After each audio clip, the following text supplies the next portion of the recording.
Hello friends, this is me Lapkur Shaishan. Welcome to my channel J Samiksha. दोस्तों, आज के lecture में हम ज्योग्राफी से रिलेटेड कुछ महत्वपूर्ण टॉपिक कवर करेंगे, जिसमें हम देखेंगे जो भारत की जलवायु है ये किस प्रकार की है और जलवायु को नियंत्रण करने वाले कारक कौन कौन से होते हैं। जो हमारी भूगर्भीय तरंगें होती है ये कौन सी होती है, वाणिज्य कृषि क्या होती है, और फिर साथ में देखेंगे कि जैविक कृषि क्या होती है, और सबसे लास्ट में देखेंगे गैर परंपरागत ऊर्जा के स्रोत। अगर आप यूपी पीसीएस 2024 का प्रीलिम्स दे रहे हो तो दोस्तों ये वीडियो आपके लिए अत्यधिक महत्वपूर्ण सिद्ध होगी। हमने एक प्लेलिस्ट बना रखी है यूपी पीसीएस 2024 के नाम से, उसमें हमारे सभी पीसीएस से रिलेटेड महत्वपूर्ण टॉपिक कवर है।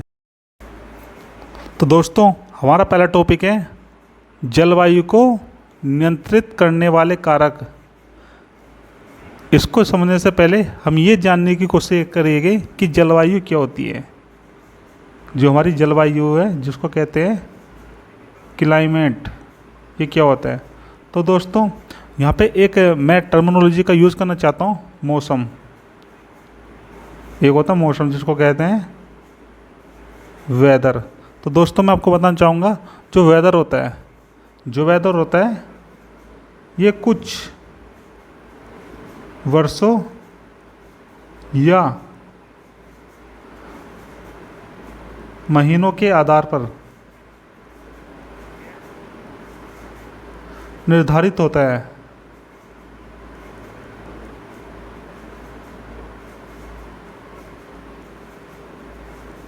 और जो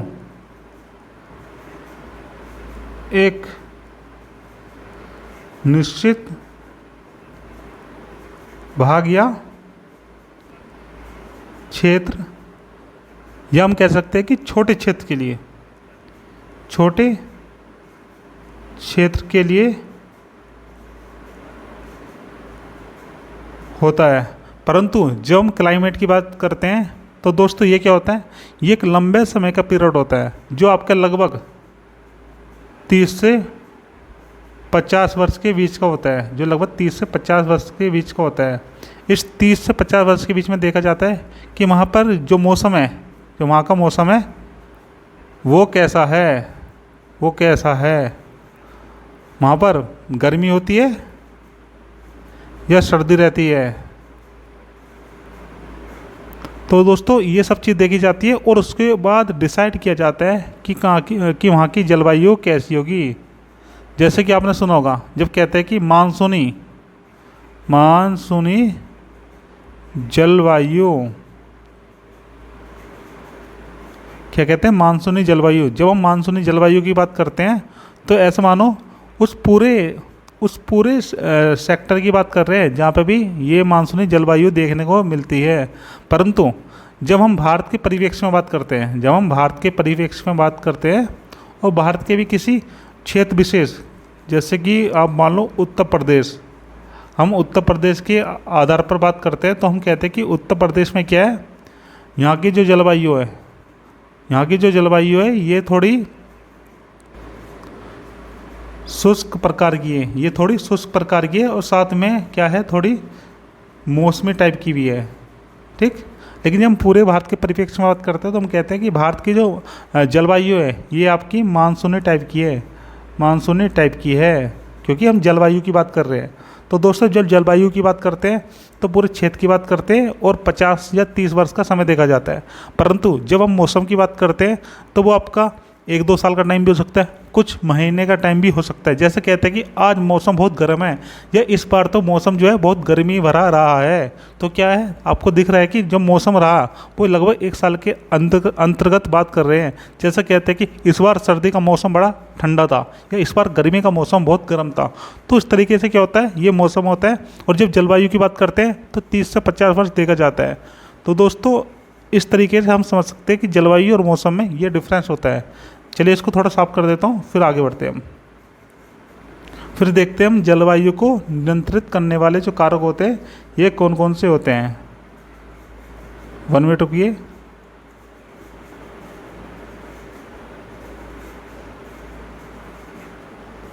चलिए जी, सबसे पहला जो हम कारण देख सकते हैं, जो कारक देख सकते हैं, ये है कि जो हमारा क्षेत्र है वो समुद्र से कितनी दूरी पर स्थित है, उसकी समुद्र से दूरी कितनी है। उसके बाद देखा जाता है कि वो समुद्र से कितनी ऊंचाई पे है। जैसे कि मानो आपका है 100 मीटर ऊंचाई पे है, या आपका माना कि आपका है 5000 मीटर ऊंचाई पे है। तो दोस्तों जो 5000 ऊंचाई पर होगा, 5000 मीटर ऊंचाई पर होगा, वहाँ की जलवायु क्या है, सामान्य रूप से कैसी होगी, सामान्य रूप से वहाँ की ठंडी जलवायु होगी, वहाँ की ठंडी जलवायु होगी। और ठंडी के साथ क्या होगा, ठंडी के साथ हो सकता है वहाँ पे आपको बर्फ़ भी मिले, आपको वहाँ पे बर्फ़ भी मिले देखने को। आप कह सकते हो यहाँ पे क्या शीतोष्ण टाइप की आपको जलवायु देखने को मिलेगी, शीतोष्ण टाइप की जलवायु देखने को मिलेगी। इस तरीके से ऊंचाई भी बहुत ज़्यादा डिफरेंस पैदा करती है। लेकिन जब आपकी मान लो कि -50 मीटर, या मानो कि आपकी जो समुद्र से ऊंचाई है वो मात्र 50 मीटर है, तो यहाँ पे क्या आपको सामान्य जलवायु देखने को मिलेगी। फिर देखते हैं कि उच्चावच लक्षण, जो भी क्षेत्र है उसका जो ऊंचाई का लक्षण है वो कैसा है, वहाँ की जलवायु कैसी है, और वहाँ पे जो और स्थलाकृति है वो किस टाइप की है। फिर देखा जाता है कि जो समुद्रीय धाराएँ है, जो महासागरीय धाराएँ है, वो उस क्षेत्र पर कितना प्रभाव डालती है, वो क्षेत्र पर कितना प्रभाव डालते हैं। उसके बाद देखा जाता है कि जो वो क्षेत्र है वो कितने अक्षांश पर है, वो कितने अक्षांश पर है। जैसे कि आपको बताता हूँ, तो दोस्तों हम नॉर्थ, ये आप मानो ये नॉर्थ हेमिस्फीयर की बात कर रहे हैं, ये नॉर्थ हेमिस्फीयर है, ठीक, उत्तरी गोलार्ध है। तो ये आपका 0 डिग्री हो गया, ये आपका 23.5 डिग्री, ये आपका 66.5, और ये हो गया आपका नॉर्थ पोल। तो दोस्तों ऐसा देखा जाता है कि कितने अक्ष पे है। अगर यहाँ पे होगा इक्वेटर के पास होगा, अगर इक्वेटर के पास होगा, अगर इक्वेटर के पास होगा तो विषुवत टाइप की होगी। अगर 23.5 डिग्री होगा तो लगभग यहाँ आपको पाई जाएगी शीतोष्ण टाइप की। और अगर आपके ये होगा यहाँ पर 66.5, तो आप कह सकते हो यहाँ पर टुंड्रा टाइप की जलवायु आपको देखने को मिलेगी। फिर हम बात करते हैं कि जो वहाँ का वायु दाब है, जो वहाँ का प्रेशर है वो हाई है या लो है, और फिर वहाँ पे जो हवाएं चलती है वो किस टाइप की हवाएं चलती है। तो ये सब चीज़ें जो होती है किसी भी क्षेत्र विशेष की जलवायु को नियंत्रित करने में महत्वपूर्ण भूमिका निभाती है। चलिए अब बात करते हैं भारत के परिप्रेक्ष्य, भारत की जलवायु। तो सबसे पहले भारत की जो जलवायु है ये मानसूनी टाइप की जलवायु है, और मानसूनी टाइप की जलवायु को निर्धारित करने के लिए देखा जाता है कि जो स्थान है उसकी स्थिति क्या है, उसकी ऊंचाई कितनी है, और समुद्र से दूरी उसकी कितनी है, और वहाँ पे जो उच्चावच है वहाँ पे पहाड़ है, पठार है, या फिर खाड़ी है, तो किस प्रकार की वहाँ का उच्चावच है आपको ये देखना पड़ता है। उष्ण कटिबंधीय वर्षावन, तो दोस्तों इसके लिए सबसे पहले क्या, यहाँ जो वर्षा है आपकी जो बारिश है ये 200 सेंटीमीटर से अधिक होनी चाहिए, और जो प्रकाश है सूर्य का वो ज़मीन पर नहीं आना चाहिए। जो प्रकाश है वो ज़मीन पर नहीं आएगा, क्योंकि वहाँ पर जो है घने वन होते हैं। जब घने वन होते हैं तो क्या होता है, सब एक दूसरे से जुड़े होते हैं, और जो प्रकाश होता है सूरज का वो पृथ्वी पर या ज़मीन पर नहीं पहुँच पाता। सदा हरे भरे वन रहते हैं, क्योंकि ये सदाबहार वन रहते हैं। अगर एक पेड़ की पत्तियाँ टूट जाती है तो दूसरे पेड़ पर होती है। सारे पेड़ जो है ये एक साथ अपनी पतझड़ नहीं करते, क्योंकि सब जो है अलग अलग प्रकार के विभिन्न प्रजाति के जो पेड़ पौधे होते हैं, किसी की पत्तियाँ किस मौसम में गिरती है और किसी के किस मौसम में गिरती है, क्योंकि यहाँ पे जो है अलग अलग समय पर ये सब अपनी पत्तियाँ गिराते हैं। अंडमान निकोबार पश्चिमी घाट जो है ये आपका पश्चिमी ढलान वाला और उत्तर पूर्वी राज्य है। यहाँ पर आपको क्या है ये देखने को मिलता है, क्या देखने को मिलता है, उष्ण कटिबंधीय वर्षावन देखने को मिलता है। साथ में क्या है, यहाँ पे ये उष्ण व आर्द्र प्रदेशों में आपको पाया जाता है, उष्ण और आर्द्र प्रदेशों में पाया जाता है। और यहाँ के जो वृक्ष है, यहाँ के वृक्ष है इसमें आपको होता है रोडवुड, महोगनी, एनी और अवली, ये इसके मुख्य वृक्ष है। तो दोस्तों कौन कौन से इसके मुख्य वृक्ष है, एक आपका रोडवुड, दूसरा आपका महोगनी, जो तीसरा आपका ये है एनी, और जो आपका लास्ट है ये है अवनी। तो दोस्तों ये यहाँ के मुख्य वृक्ष होते हैं जो आपको दिखेंगे उष्ण कटिबंधीय वर्षा वन में देखने को मिलते हैं। चलिए अब बात करते हैं उष्ण कटिबंधीय पर्णपाती वर्षावन। तो ये आपको देखने को मिले 100 से 200 सेंटीमीटर वाले क्षेत्र पर जहाँ पर 100 से 200 सेंटीमीटर के बीच वर्षा देखने को मिलती है।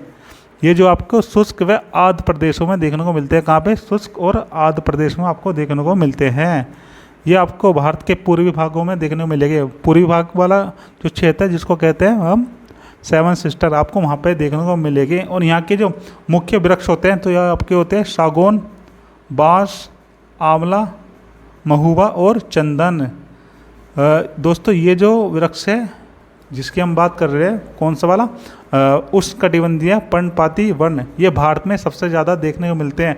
यानी हम कह सकते हैं भारत का जो क्षेत्र है यहाँ पे सबसे ज़्यादा जो आपको वन देखने को मिलते हैं ये आपको देखने को मिलेंगे उष्णकटिबंधीय पर्णपाती वन। चलिए अब आगे बढ़ते हैं। अब देखते हैं जलमंडल में जो शामिल जल होता है ये किस टाइप का होता है। दोस्तों यहाँ पे समुद्र के जल की बात नहीं कर रही, जो आपको धरातल पर देखने को मिलता है।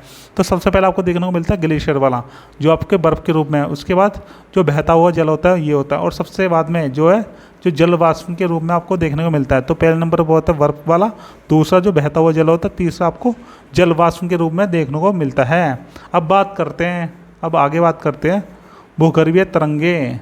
दोस्तों ये जो भूगर्भीय तरंगे हैं ये आपको दो एक प्रकार से निकलती है, जिसमें सबसे महत्वपूर्ण प्रकार है आपका जब आपका भूकंप आता है। जब आपका भूकंप आता है जिसको कहते हैं अर्थक्वेक। जब आपका अर्थक्वेक आता है, जब आपका अर्थक्वेक आता है तो क्या होता है दोस्तों, उस समय क्या है भूगर्भीय तरंगे देखने को मिलती है, जो दो टाइप की होती है। एक होती है आपकी पी तरंगे जिसको कहते हैं प्राथमिक तरंगे, वो होती है आपकी एस तरंगे। तो दोस्तों कौन कौन सी होती है?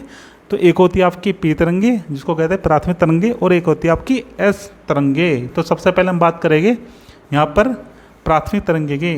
तो दोस्तों ये जो तरंग होती है, ये जो वेव होती है ये बहुत गति से चलती है, इनकी स्पीड बहुत ज़्यादा होती है, ये समानांतर बहती रहती है। तो दोस्तों ये क्या समानांतर बहती रहती है, धरातल पर सबसे पहले यही देखी जाती है। तो दोस्तों सबसे पहले जो धरातल पर देखी जाती है ये होती है आपकी प्राथमिक तरंगे, इसीलिए इसको प्राथमिक तरंगे भी कहते हैं। ये जो तरंगे होती है ध्वनि तरंगों जैसी होती है, इनकी जो स्पीड होती है वो ध्वनि की स्पीड से होती है। ये ठोस, तरल व गैस तीनों से गुजर सकती है। अगर आपसे पूछ ले जाए कि ऐसी कौन सी तरंगे हैं जो ठोस, द्रव और गैस तीनों अवस्था से गुजर सकती है, तो ये होती है आपकी प्राथमिक तरंगे जिसको कहते हैं पी तरंगे। अब बात करते हैं यहाँ पे एस तरंगे की। तो दोस्तों ये ज़्यादा विनाशकारी होती है। एस तरंगे जो है ज़्यादा विनाशकारी होती है। ये ठोस के माध्यम से बहना पसंद करती है, ये ठोस के माध्यम से अत्यधिक सहज तरीके से चलती है। भूगर्भीय संरचना को समझने के लिए ये मदद करती है। यानी आप कह सकते हो जो आपकी एस तरंगे है ये भूगर्भीय जो हमारी संरचना है, यानी पृथ्वी के अंदर क्या क्या चीज़ है और किस तरह का जो स्ट्रक्चर है उसको समझने के लिए हमें एस तरंगों की आवश्यकता होती है। और अंत में क्या है, अभिलेखित होती है। अब यहाँ पे एक पॉइंट जानते हैं दोस्तों, जहाँ पर जो है जो आपका सिस्मोग्राफ होता है उसकी रेंज नहीं पहुँच पाती, उसे कहते हैं हम भूकंपीय छाया क्षेत्र, जिसको कहते हैं शैडो जोन। ऐसा क्षेत्र जहाँ पे जो आपका सिस्मोग्राफ है इसकी रेंज नहीं पहुँच पाती, उस क्षेत्र को कहा जाता है शैडो जोन। क्योंकि दोस्तों जो आपका सिस्मोग्राफ है इससे हम जो है अर्थक्वेक के पता लगा सकते हैं, अर्थक्वेक को मापने का साधन है, जिससे हम कह सकते हो कि अर्थक्वेक की कितनी स्पीड आई थी, उसको हम सिस्मोग्राफ कहते हैं। अब आगे बात करते हैं गैर परंपरागत ऊर्जा के स्रोत। तो दोस्तों इसमें सबसे पहला आता है आपका ज्वारीय ऊर्जा, आपका आता है ज्वारीय ऊर्जा। जैसे समुद्र, जब आप समुद्र के पास जाते हो तो वहाँ पे क्या होता है, ज्वार आती है, जो कहते हैं जिसको कहते हैं हम दो टाइप की होती है। पहली होती है हाई, जो पहली होती है निम्न ज्वार, दूसरी होती है आपकी उच्च, जिसको हम कहते हैं उच्च ज्वार, जिसको हम कह सकते हैं ज्वार और भाटा, ज्वार और भाटा कह सकते हैं, ज्वार और भाटा कह सकते हैं। तो इसके माध्यम से क्या है हम ऊर्जा का उत्पादन करते हैं। फिर आती है आपके परमाणु ऊर्जा, जिसमें क्या होता है हम परमाणुओं के माध्यम से ऊर्जा बनाते हैं और जो एक अनिश्चित काल तक चलती जाएगी अगर हम ऐसा बना देते हो।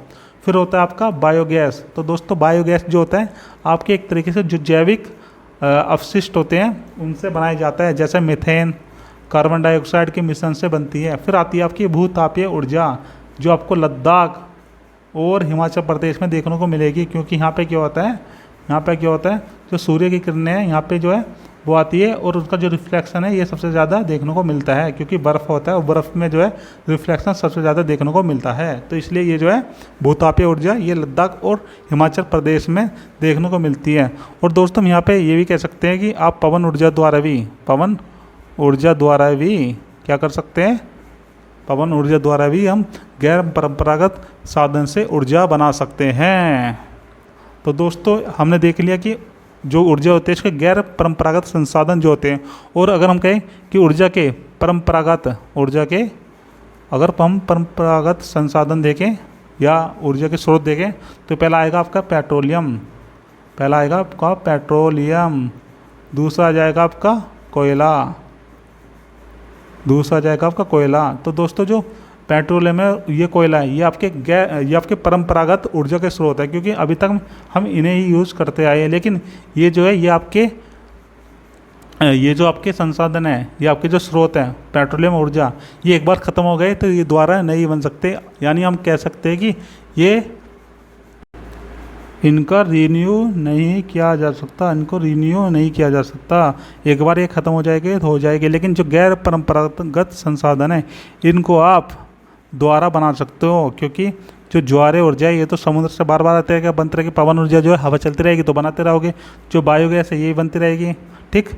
तो इस तरीके से क्या है, ये जो गैर परंपरागत संसाधन होते हैं इनसे क्या है, हम जो ऊर्जा है ये दोबारा बना सकते हैं। लेकिन जो परंपरागत हैं वो एक बार ख़त्म हो गए तो हो गया। अब बात करते हैं जैविक कृषि की।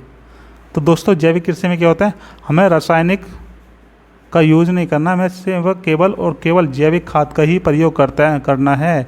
हम यहाँ पर क्या है, रासायनिक जो है आपके कीटनाशक उसका प्रयोग नहीं करेंगे, हम करेंगे तो केवल जैविक कीटनाशक का प्रयोग करते हैं। और ये पर्यावरण के लिए उसका मित्र के रूप में कार्य करता है, पर्यावरण के मित्र के रूप में कार्य करता है, क्योंकि इससे जो है पर्यावरण को किसी प्रकार का कोई भी नुकसान नहीं होता, है, इसलिए इसको पर्यावरण का मित्र भी कह सकते हैं।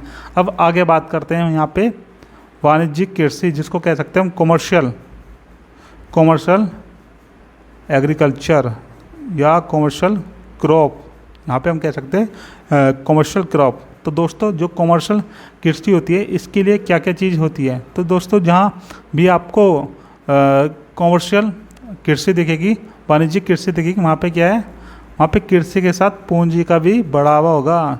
आप कृषि की जो कृषि है इसको तो आप इंक्रीज करोगे, साथ में क्या है जो आपकी पूंजी है इसको भी हम अत्यधिक यहाँ पर मात्रा में लगाएंगे। और फिर क्या होगा, यहाँ पे जो मशीन से जो वर्क है ये आपको ज़्यादा देखने को मिलेगा, यानी जो तकनीकी है इसका यहाँ पर प्रयोग सबसे ज़्यादा होगा। अगर तकनीक का प्रयोग करेंगे तो यहाँ पे जो है रासायनिक जो कीटनाशक होते हैं, जो आपके कीटनाशक होते हैं, इसका भी आपको प्रयोग अत्यधिक देखने को मिलेगा। जिससे क्या होगा, जो हमारी भूमि है इसकी जो उपजाऊपन है ये धीरे धीरे कम होने लग जाएगा। चलिए देखते हैं इसको। फसल उत्पादन व बाजार जो है पशुपालन को ध्यान में रखकर तैयार किया जाएगा। यहाँ पे जो है कार्य ये मशीन द्वारा अत्यधिक मात्रा में देखने को मिलेगा।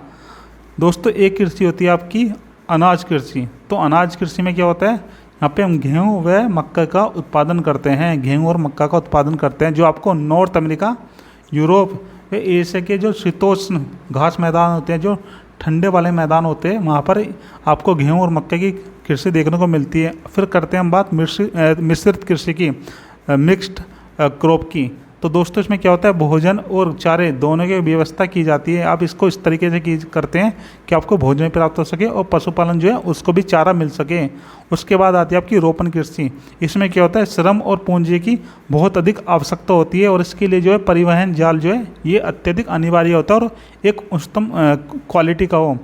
और दोस्तों ये जो आपको ये उष्ण कटिबंधीय प्रदेशों में देखने को मिलती है। जो रोपण कृषि होती है आपको ये उष्ण कटिबंधीय प्रदेशों में दिखती है। इनकी जो मुख्य फसल होती है आपको चाय, कहवा, काजू, केला और कपास आदि देखने को मिलती है। तो दोस्तों इसी के साथ आज का लेक्चर यहीं ये समाप्त होता है। अगर आपको हमारी वीडियो अच्छी लगी है तो प्लीज़ चैनल को सब्सक्राइब कीजिए, वीडियो को लाइक कीजिए और वीडियो देखने के लिए थैंक यू सो मच।